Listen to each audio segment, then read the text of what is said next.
नहीं सर, अगर आप ध्यान देंगे यहाँ पर तो हम लोग ये जानते हैं कि हमारे पास अगर दिया हुआ है, आपके पास फॉल्ट का टाइप दिया हुआ है, आपके पास बेसिकली यहाँ पर दिया हुआ है तो SLD फॉल्ट, तो IA0 IA1 और हमारे पास IA2 और वो बराबर आता है हमारे पास बेसिकली तो 1/3 और 1 अल्फा अल्फा स्क्वायर और 1 अल्फा स्क्वायर अल्फा और IA IB IC, तो IB बराबर भी हमारे पास 0 है और IC बराबर भी हमारे पास यहाँ पर तो बेसिकली तो 0 ही है। तो यहाँ से हमारे पास आ जाएगा IA0 बराबर IA1 बराबर आ जाएगा IA2 बराबर आ जाएगा हमारे पास तो IA/3, ठीक है। तो और हम लोगों को ये भी दिख रहा है कि IF बराबर हमारे पास यहाँ पर आ रहा है बेसिकली IA, तो IF बराबर आ जाएगा हमारे पास बेसिकली 3IA0 बराबर आ जाएगा 3IA1 बराबर आ जाएगा हमारे पास 3IA2। तो तीनों करंट इक्वल है, मतलब कि सीरीज में है। और सर्किट से ये दिख रहा है कि IA1 बराबर है हमारे पास EA/Z1 plus Z2 plus Z0 plus 3ZN और आ जाएगा हमारे पास बेसिकली प्लस आ जाएगा हमारे पास बेसिकली यहाँ पर तो 3ZF।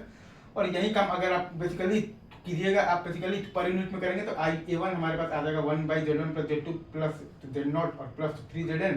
और प्लस आ जाएगा हमारे पास 3 टाइम्स ZF आ जाएगा हमारे पास पर यूनिट में।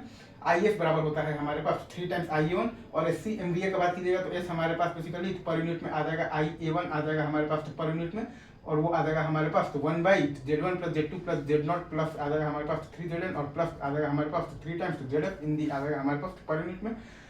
तो SC MVA आ जाएगा हमारे पास IA1 पर यूनिट इंटू आ जाएगा हमारे पास S बेस, जो कि बराबर आ जाएगा हमारे पास S base by Z1 plus Z2 plus Z0 और प्लस आ जाएगा हमारे पास 3ZN और प्लस आ जाएगा हमारे पास 3 टाइम्स ZF और ये आ जाएगा हमारे पास पर यूनिट में। और फिर ये हमारे पास तो ग्राफ आ गया है, तो VA1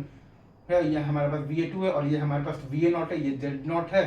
ये Z2 है और ये हमारे पास दिया हुआ है बेसिकली आपके पास Z1 है, ये IA1 IA2 और ये है आपके पास दिया हुआ है तो IA0 और वो दिया हुआ है आपके पास बेसिकली ये है, ठीक है।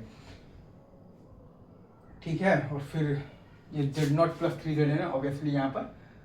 और फिर वहाँ अच्छा, और हमारे पास ये भी हमें पता है कि voltage at the fault point आता है हमारे पास VF बराबर IF इंटू आता है हमारे पास ZF और IF आ जाएगा हमारे पास तो 3IA1 इंटू ZF, मतलब कि आ जाएगा हमारे पास IA1 इंटू आ जाएगा हमारे पास 3 टाइम्स ZF, तो वो हमने यहाँ पर दिखा दिया है 3 टाइम्स ZF और IB0 IC0। तो सिंपल सा ये मैट्रिक्स हमको याद रखना है और सीरीज पैरेलल हमको करना आना चाहिए और हमें बेसिकली तो सिमेट्रिकल अनसिमेट्रिकल बैलेंस्ड फॉल्ट है या फिर अनबैलेंस्ड फॉल्ट है वो सब देखना आना चाहिए। और इसमें आपके पास कुछ भी नहीं, मैथ्स है, प्रॉपर मैथ्स है, नथिंग मोर, ठीक है।